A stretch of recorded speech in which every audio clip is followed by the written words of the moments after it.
Saya akan menjawab tentang alasan dari jawaban yang saya ini jawab. What do we call letter that we use to apply job? Jadi jawaban saya itu ada D, job application form, atau kayak formula lamaran pekerjaan.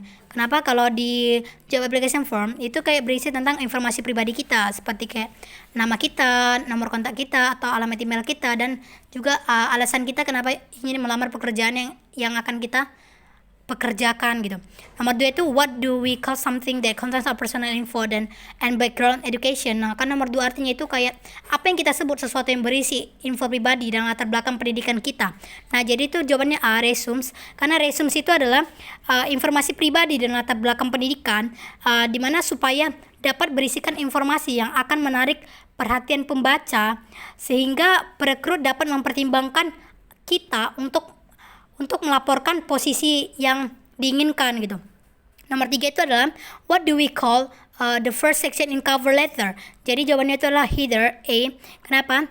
Karena di header ini adalah bagian yang mencantumkan nama, alamat, kota, provinsi, dan kode pos yang diikuti dengan nomor telepon dan email kita gitu. Nomor 4 itu adalah what should not we put in the header of cover letter, yaitu jawabannya B. Name of parents itu nama orang tua. Kenapa? Kalau dalam kita menulis surat gitu, kita hanya memerlukan cuma nama, alamat email, alamat, atau nomor kontak gitu. Jadi kalau name of parents itu kita tidak perlu menggunakannya gitu. Nomor 5 itu adalah what do we call the part where used to greet the reserve in cover letter. Jawabannya itu adalah C, salutation. Nah, jadi kalau salutation itu adalah salam pembuka. Nah, jadi saat kita menulis surat lamaran pekerjaan, kita harus membuat salam pembukanya dulu. Nah, yang keenam itu adalah which one is the most common expression for salutation in cover letter. Nah, jawabannya itu adalah A, dear sirs atau madam.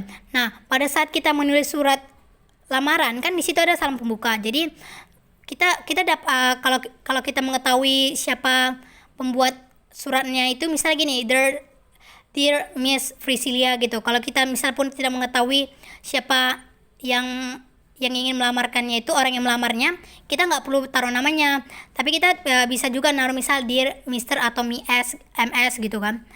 Tergantung suratnya dan dia menuliskannya gimana gitu. Nomor 7, what do we call it the part where contains the main idea in cover letter. Nomor 7 kan itu ditanya apa yang kami sebut bagian di mana memuat ide utama. Nah, ide utama itu adalah body, di mana itu kayak bagian-bagian tubuh body itu kan bagian dari surat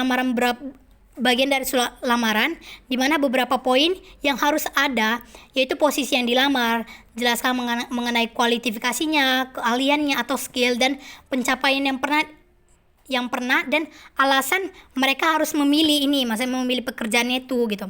Nomor 7, what should we put at the beginning of our letter? Maksudnya apa yang harus kita letakkan di awal surat lamaran pekerjaan. Nah, yang harus kita letakkan di awal surat lamaran pekerjaan itu nama. Oke. Nomor 9 itu adalah whose sign should be put in the end of the letter. Nomor 9 itu kan ditanya tanda siapa yang harus diletakkan di akhir surat. Nah, yaitu di applicant si pelamar gitulah. Kan di akhir surat itu kita harus kita buat nama kita dan tanda tangan kita gitu loh. Nomor 10 itu adalah which one is the most usual closing for application letter. Nah, jadi nomor 10 itu kan ditanya penutup mana yang paling umum dalam surat lamaran. Nah, penutup umum yang pernah didengar itu, yang sering digunakan itu misal yaitu ada sincerely, yaitu kayak yang dengan tulus gitu loh. Nah, nomor 11 itu adalah what is the purpose the first paragraph of the body in cover letter, yaitu adalah A, to summarize your goal. Kenapa di sini adalah untuk meringkas tujuan Anda. Jadi kan di bagian first paragraph itu kan the reason why you write, maksudnya alasan kenapa kamu menulis ini gitu lah kan. Jadi kan alasannya itu kan pasti menggunakan kayak informasi kita, daftar riwayat hidup kita gitu loh. Nah, nomor 12 itu adalah we add the information after salutation instead our handwriting signature in email cover letter except yaitu ada a name of the receiver, yaitu adalah nama si penerima. Oke, nama si penerima. Jadi kan nomor 13 ini yaitu what do we write if we enclose something in our cover letter, yaitu jawabannya itu adalah di enclosing, yaitu ada melampirkan. Jadi saat kita ingin menutupkan itu kita harus mengatakan kayak melampirkan dari surat ini ke sini gitu. Oke. Nomor 14 itu adalah below are the synonym of job except. Maksudnya itu sinonim dari pekerjaan itu adalah AG. Sebenarnya kalau teks juga itu sinonim dari job juga sih sebenarnya. Tapi lebih tepatnya ke AG.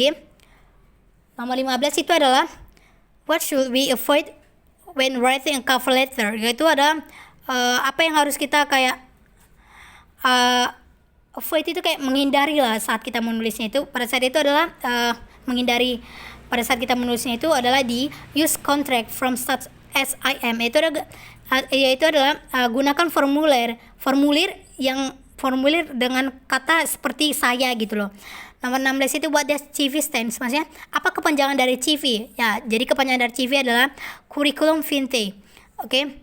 Nomor 17 adalah we should add these elements in our CV exams, yaitu adalah C, profile and objective. Jadi kalau kita kayak lagi kan CV itu kan kayak lamaran pekerjaan gitu loh kan. Jadi yang harus kita pakai itu adalah profil dan tujuannya apa gitu loh. Nomor 18 itu what is purpose of objective in CV, yaitu adalah tujuan dari apa CV-nya itu adalah to summarize our goals, yaitu adalah untuk merangkumi tujuan kami gitu loh. Jadi nomor 19 itu adalah we should not mention this in our personal information for chief executive, yaitu adalah rasis. Maksudnya nomor 19 itu kan kayak yang nggak harus diperlukan di dalam saat kita menulis surat lamaran itu, yaitu ya ras lah pasti, religion juga termasuk sih sebenarnya. Nomor 20 itu adalah what is the order of our education in CV, yaitu jawabannya adalah the most recent, maksudnya yang terakhir. Oke, terima kasih Sir, ini aja sampai penjelasan saya ucapkan terima kasih.